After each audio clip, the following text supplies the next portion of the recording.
बिस्मिल्लाहिर्रहमानिर्रहीम। पस पर्दा स्टेज पर एकदम हलचल सी मच गई। मलका तरन्नुम नूरजहां को समझाने की कोशिश की जा रही थी, लेकिन वो अपने मौक़िफ़ पर डटी हुई थी। मुंतज़मीन हक्का बक्का थे। इधर मलका तरन्नुम नूरजहां ने हुकूमत के इस इमदादी शो में गाने से भी इनकार कर देने का ऐलान कर दिया। मुंतज़मीन के तो समझे जैसे हाथ पैर फूल गए, मनाने समझाने की कोशिश में लग गए। तकरीब में आला सरकारी अफसरान और ओहदेदार शरीक थे, जो मलका तरन्नुम नूरजहां की नगमा सराई का बेचैनी से नशिस्तों पर पहलू बदल बदल कर इंतज़ार कर रहे थे। उधर मुंतज़मीन के चेहरों पर 12 बजने लगे थे और हवाइयाँ उड़ने लगीं। उन्हें खदशा था कि जो मलका तरन्नुम नूरजहां ने कहा, अगर उस पर अमल कर दिया तो उनकी कितनी बड़ी सबकी हो जाएगी। इमदादी शो के लिए वो हज़ारों रुपए की मालियत के टिकट्स फ़रोख्त कर चुके थे, जबकि मलका तरन्नुम नूरजहां ने कार खैर समझते हुए इसमें बिला मुआवजा शिरकत की थी। और खदशा ये था कि अगर मलका तरन्नुम नूरजहां चली गई तो आवाम को कैसे संभाला जाएगा। किस्सा है 1955 का, जब ख़ास तौर पर मलका तरन्नुम नूरजहां को इस सरकारी इमदादी शो में मदऊ किया गया था, जिन्होंने प्रोग्राम में शिरकत की हामी भरी थी।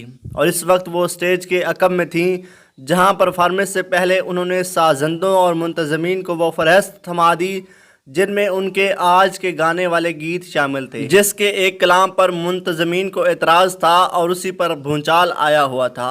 कलाम था मुझसे पहली सी मोहब्बत, और शायर थे फैज़ अहमद फैज़, जो उन दिनों असीरी में थे। मुंतज़मीन को ख्वाब था कि हुकूमती अताब का शिकार फैज़ अहमद फैज़ की नज़म सुनकर सरकारी ओहदेदार का पारा हाई न हो जाए, और इसी खदशे के पेश नज़र वो मलका तरन्नुम नूरजहां से इल्तजाएँ कर रहे थे कि वो इसको छोड़कर कोई और कलाम पेश कर दें। इधर मलका तरन्नुम नूरजहां का मौक़िफ़ था कि उन्होंने नज़म की धुन बड़ी मुश्किल और कई दिनों की मेहनत के बाद तरतीब दी है, और ऐसा हो ही नहीं सकता कि वो इस कलाम के लिए दस्तबरदार हो जाएं। मलका तरन्नुम ने दो टोक लफ्ज़ों में कह दिया कि अगर गाएंगी तो यही, वरना उनकी गाड़ी तैयार है घर वापस जाने के लिए। ऐसी सूरत हाल में हालात और सूरत हाल को बिगड़ते देखकर सीनियर हुकूमती ज़िम्मेदारों ने मुदाखलत करते हुए नूरजहां के सामने हथियार डाल ही दिए।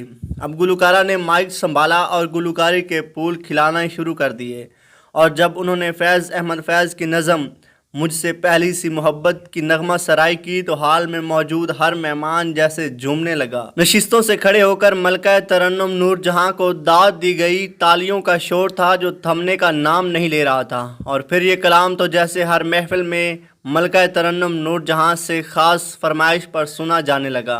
कुछ अरसे बाद फैज़ साहब को जेल से रिहाई मिल गई। एक रात मलका तरन्नुम नूरजहां जब नींद की वादी में जाने वाली थी कि उन्हें बताया गया कि कोई मेहमान उनसे मिलने आया है।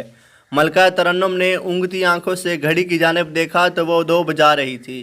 मुलाकाती का जब उन्हें बताया गया कि कोई और नहीं बल्कि फैज़ अहमद फैज़ हैं, तो बिना जूती और सर पे दुपट्टे के साथ वो ख्वाबगाह से कमो बेश भागती हुई ड्राइंग रूम तक पहुंची, जहां फैज़ अहमद फैज़ उनके मुंतज़िर थे, जिन्होंने अपने आने की वजह ये बयान की कि मलका तरन्नुम नूरजहां ने उनकी नज़म को बेहतरीन अंदाज में गाकर जैसे अल्फाज और जज्बात के साथ इंसाफ कर दिया जिस पर वो उनके शुक्रगुजार हैं। साथ ही उन्होंने मलका तरन्नुम नूरजहां को उसकी हिम्मत की दाद भी दी जो उन्होंने उस कलाम को गाने के लिए हर किस्म के दबाव को कबूल करने से इनकार कर दिया था। फैज़ साहब का कहना था कि नूरजहां ने वाकई इस कलाम को गाने के लिए जिस तरह मुकाबला किया है वो काबिल तारीफ़ है।